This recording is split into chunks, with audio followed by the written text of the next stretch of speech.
வாருங்கள் வாருங்கள் வாருங்கள், பணி நிறைவு பாராட்டு விழாவிற்கு வாருங்கள். சேட்டு ஐயா பாராட்டு விழாவிற்கு வாருங்கள். சேட்டு ஐயா பாராட்டு விழாவுக்கு வாருங்கள். தஞ்சை மாநகருக்கு வாருங்கள். தமிழ் நெறிமுறை கவி சொற்பா விழாவிற்கு வாருங்கள்.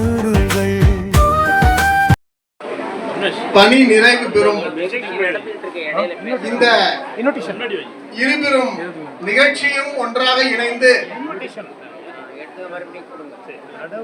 ஒரு விழாவை கொண்டாடி கொண்டிருக்கின்ற இந்த வேளையில்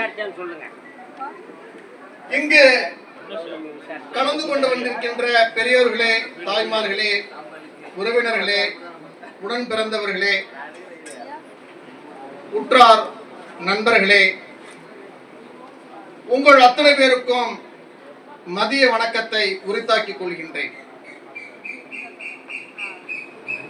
இவர்கள் வாழ்ந்த முறையும்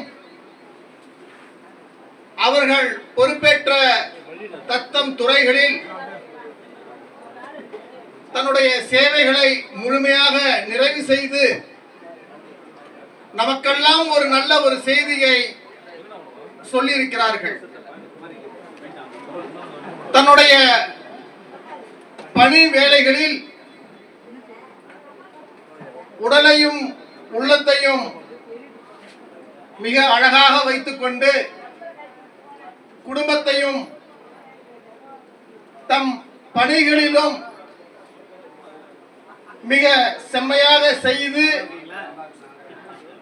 ஒருவர் அடுத்த தலைமுறைக்கான ஒரு பாடத்தை சொல்லிக் கொடுத்து விட்டு வந்திருக்கிறார்கள். இந்த தலைமுறைக்கு தேவையான ஆயுள் பாதுகாப்பை உறுதிப்படுத்தி கொடுத்து விட்டு ஒருத்தர் வந்திருக்கிறார்கள்.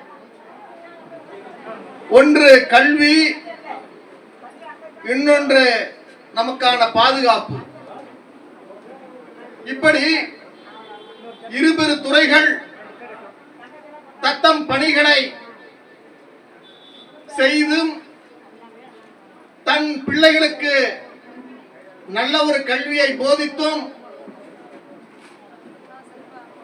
நம் சமூகத்தில் இருந்து நல்ல ஒரு படைப்பாக இந்த சமூகத்தை நாம் எந்த அளவுக்கு உற்று நோக்குகிறோமோ அதே அளவிற்கு சமூகம் நம்மளை பார்த்து கொண்டிருக்கின்றது. ஒரு பக்கம் வள்ளுவரையும் இன்னொரு பக்கம் அம்பேத்கரையும் இரு கண்களாக போதித்துக் கொண்டிருந்தாலும் வள்ளலாரின் சன்மார்க்க நெறிகளை மிக ஆழமாக சுவாசித்து அதுபடி தன்னுடைய அடுத்த நூற்றாண்டு நோக்கிற்கான ஒரு பயணத்தை இன்று தொடங்கி இருக்கிறார்கள். 100 ஆண்டு அவர்கள் வாழும்போது இதில் சிலர் பேர் பொன் விழாவை கொண்டாடும் வேளையில் வருவார்கள்.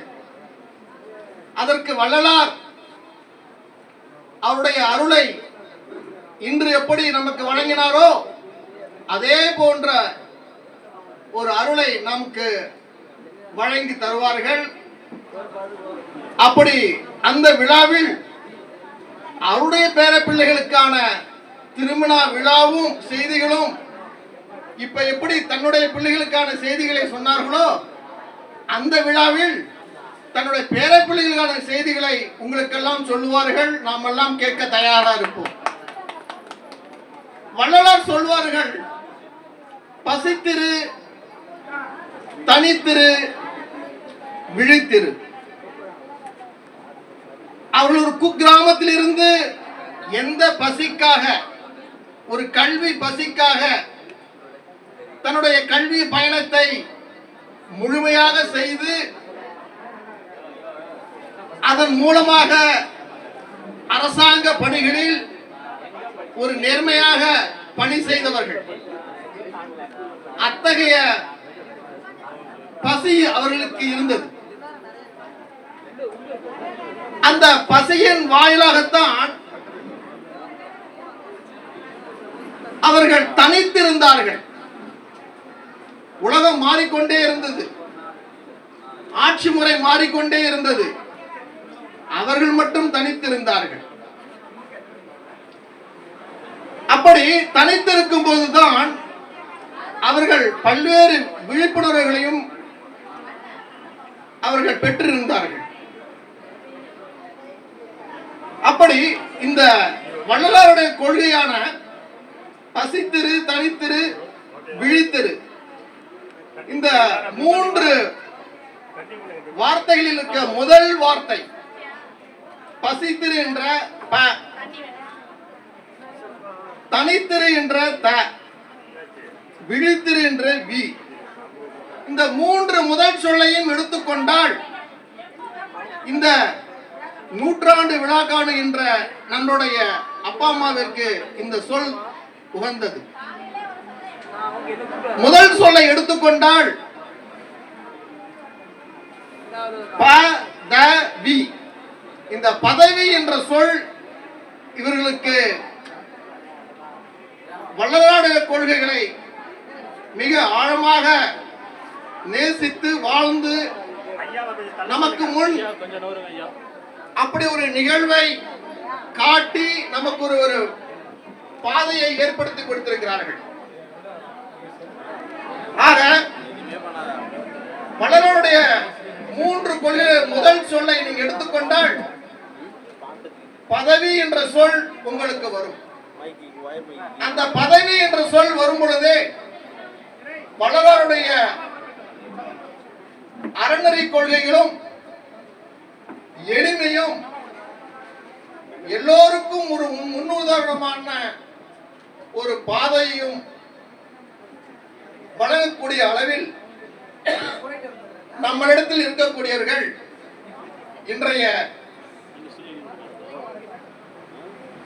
நாம் நேசித்து இந்த நிகழ்வை ரசித்துக் இருக்கக்கூடியவர்கள். ஆக நம்முடைய தலைமுறைக்கு, நம்முடைய பிள்ளைகளுக்கு, பேர பிள்ளைகளுக்கு இவர்களை முன்னுதாரணமாக காட்டுங்கள். இவர்கள் வாழ்ந்த முறைகளை சொல்லி பழகுங்கள். இப்படி ஒரு நிகழ்வு எல்லோருக்கும் கிடைப்பதில்லை. அவன் அருள் இருந்தால்தான் இதெல்லாம் கிடைக்கும். அப்படி ஒரு ஒழுக்க நெறிகளை கடைபிடிக்கும் பொழுதுதான் இந்த உற்றார் உறவினர்கள்லாம் சூழ்ந்திருப்பார்கள். ஆக அவன் ஆசி கிடைத்ததனால் மற்ற ஆசிகள் தானாக உங்களுக்கு கிடைத்தது, இன்னும் கிடைக்கும். அதை வாழ்த்து பெறுவதிலும் வாழ்த்து வழங்குவதிலும் நீங்கள் என்றும் வள்ளலாருடைய பாதையிலே தனித்திருப்பீர்கள் என்று சொல்லிக்கொண்டு எனக்கு கொடுத்த அந்த சிறு நேரத்தை உங்களுடன் பகிர்ந்து கொண்டதில் மற்றற்ற மகிழ்ச்சி அடைந்து விடைபெறுகிறேன். நன்றி, வணக்கம். பேராசிரியர் பிறந்தகை அவர்கள் ஐயாவை பற்றி ஒரு நிமிடம். எளிமையானவர், தொலைக்காட்சிகளிலே முகம் காட்டக்கூடியவர், பகட்டும் பவுசும் இல்லாதவர், பல வெளிநாடுகளுக்கு சென்று வந்தவர். இவரிடம் படித்த மாணவ மாணவிகள் இன்று உச்ச நட்சத்திரமாக நம்முடைய தஞ்சை மண்ணிலே வாழ்ந்து கொண்டிருக்கிறவர். பெரியார் மணியம்மை கலைக்கல்லூரியிலே துறை தலைவராகவும் அறிவியல் மையத்தினுடைய தலைவராகவும் இருக்கக்கூடியவர். அடிக்கடி புதுடெல்லி சென்று வரக்கூடியவர். நம்முடைய யூஜிசி என்று சொல்லக்கூடிய அந்த கல்வி குழுமத்தின் தலைவராகவும் இருக்கிறார்.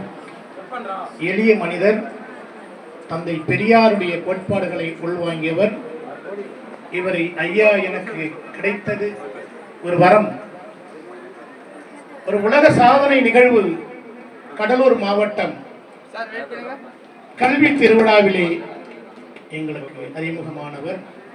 இன்றளவும் தன்னுடைய கொள்கையில் பல மாவட்ட ஆட்சியாளராக இன்று வெளி மாநிலங்களிலே பணியாற்றக்கூடிய அளவிற்கு இன்றைக்கு அந்த தேர்வை நடத்தி இலவசமாக ₹1 கூட வாங்காமல் தமிழகம் முழுவதும் அறிந்த எளிய மனிதர் டாக்டர் செல்வகுமார்.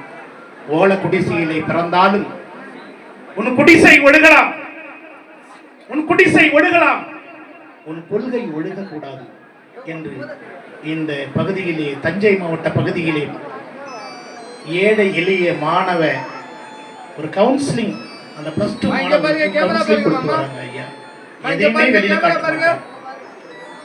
இவரை தெரிஞ்சுக்கணும்னா உங்களுக்கு நான் யூடியூப்ல சொல்றேன், பொதிகை தொலைக்காட்சி சொல்றேன், நேரலை நிறைய நிகழ்ச்சிகளை இவரை கூப்பிடுவாங்க. அந்த தனியார் தொலைக்காட்சியில் ஐயா டிஎன்பிசி, யூபிஎஸ்சி, IAS, IPS இவருக்கெல்லாம் ஃப்ரீ கோச்சிங். மரியாதைக்குரிய இந்த என்னுடைய அழைப்பை ஏற்று இன்னைக்கு அவர் புதுடெல்லி செல்லக்கூடியவர். இந்த எனக்காக எதுவுமே சொல்லலை, ஒரே ஒரு தொலைபேசியில் சொன்னேன், ஐயா வாங்க ஐயா நீங்கள் லோக்கலில் தான் இருக்கிறீங்க அப்படிங்களான்னு எதுவுமே சொல்லலை. அந்த இனிய நட்பு கரத்திற்கு ஒன்னே ஒன்று சொன்னீங்க ஐயா, பசித்திரு தனித்திரி விழித்துண்டு. வாழ்வியலுடைய கருத்துக்களை எத்தனையோ, இந்த கண்கள் எதையதையோ பார்க்கிறது, இந்த காது எதையதையோ கேட்கிறது. ஆனால் சரியான எங்க தந்தையை பற்றி சேட்டு பிரான் என்கிற அந்த மாமனிதரை ரொம்ப அழகா சொன்னீங்க ஐயா. ரொம்ப நன்றி ஐயா.